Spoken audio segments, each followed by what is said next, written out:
What's up guys, Saf here on SuperSaf TV and it's finally here, the Samsung Galaxy S10 Plus review after 2 months. Now, why is it after 2 months and why do I have two S10 Pluses here? Well, I've actually had a chance to use both the Samsung Exynos 9820 variant as well as the Qualcomm Snapdragon 855 variant. So I wanted to give myself a balanced view on both devices, and I think this is going to be one of the only, if not the only review which covers experience on both devices, so a thumbs up for that would be appreciated.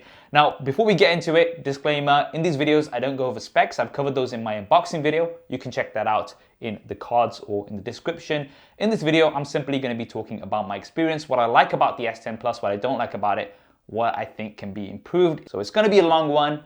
Sit back, relax, and enjoy. That's what he said. I'm sorry.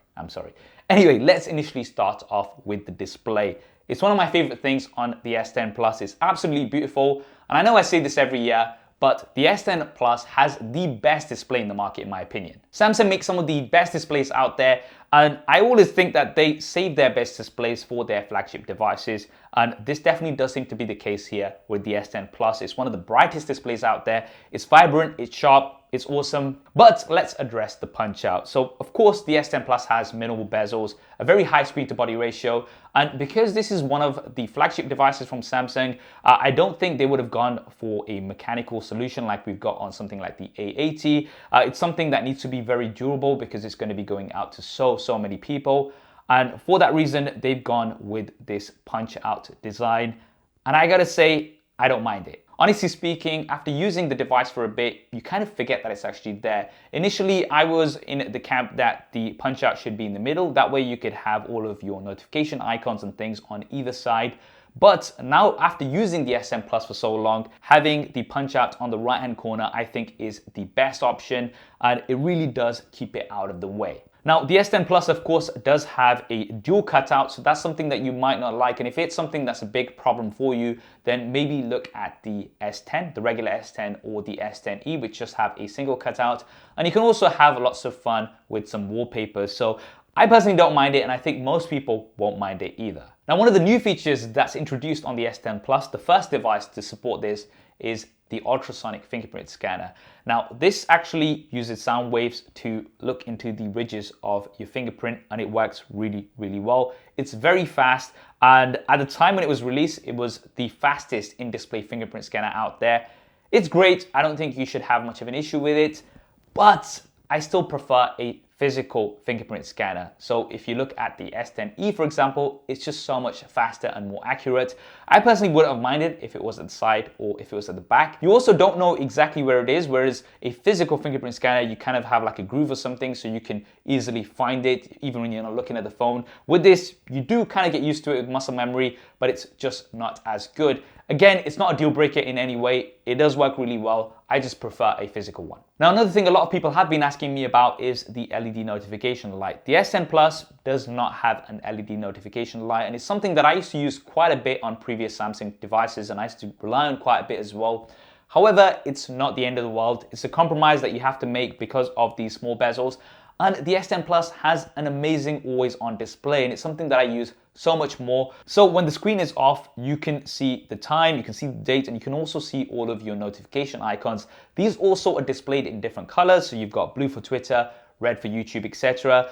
And I actually did not find myself missing the LED notification light because of these. Right, now let's talk about the cameras. The S10 Plus, in my opinion, has one of the most versatile camera setups out there on a smartphone right now.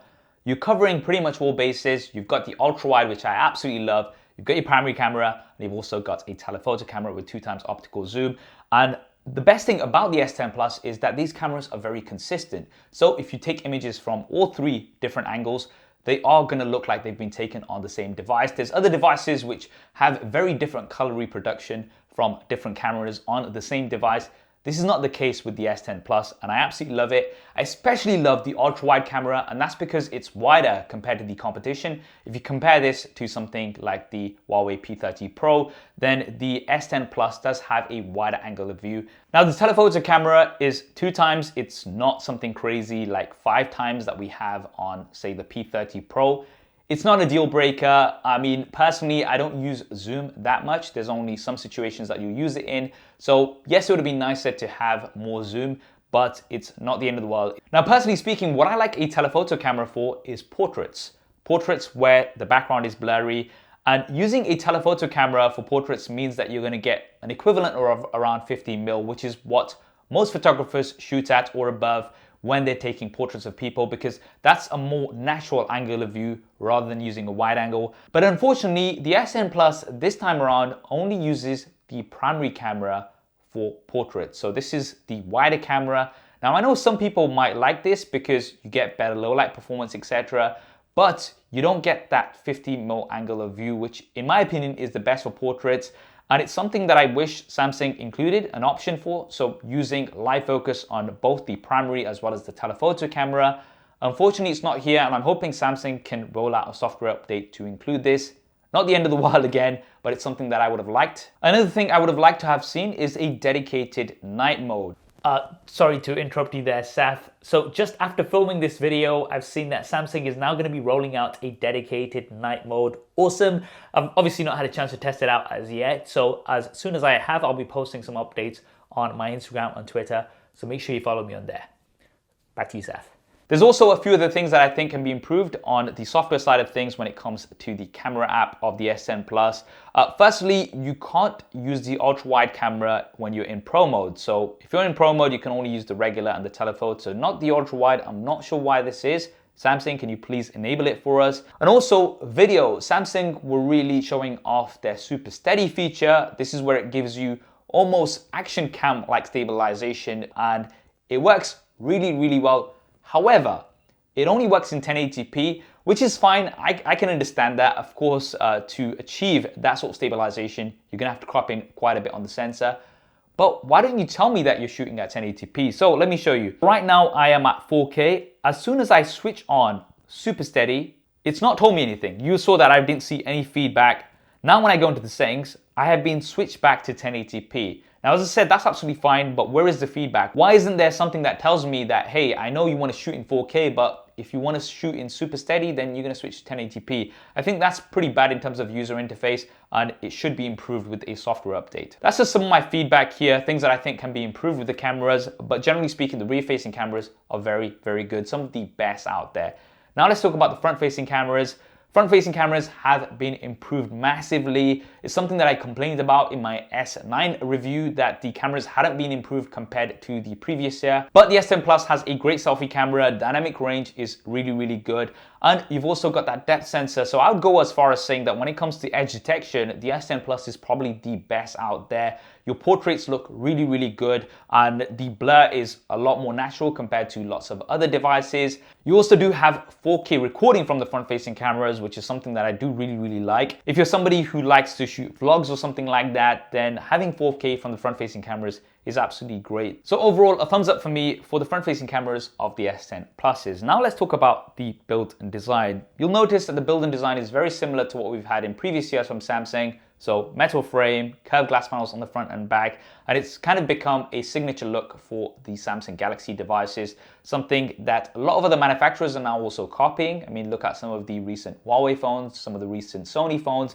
They also have that dual curve design for the display, and it looks very, very slick. I'm not gonna lie, I do like the look of this. However, it's not always practical, and I know a lot of people don't like curved displays. And if you're somebody who's not a fan of the curved edges of the S10 Plus, I definitely recommend checking out the S10e, which has a flat display, and I'm glad this option has been included. I don't hugely mind the curved display. I think it does look very slick, and I think palm rejection is also really good, so it's not a big deal. I also quite like the back design of the S10 Plus this time. I've got the prism white version here, which looks really slick, and depending on the way the light hits it, you also get this sort of rainbow effect, which is really nice. And we do have lots of different color options. I've not had a chance to test out these ceramic options, which are going to be a little bit more durable, but those options are also there. And as always, you've got IP68 water and dust resistance, which is great.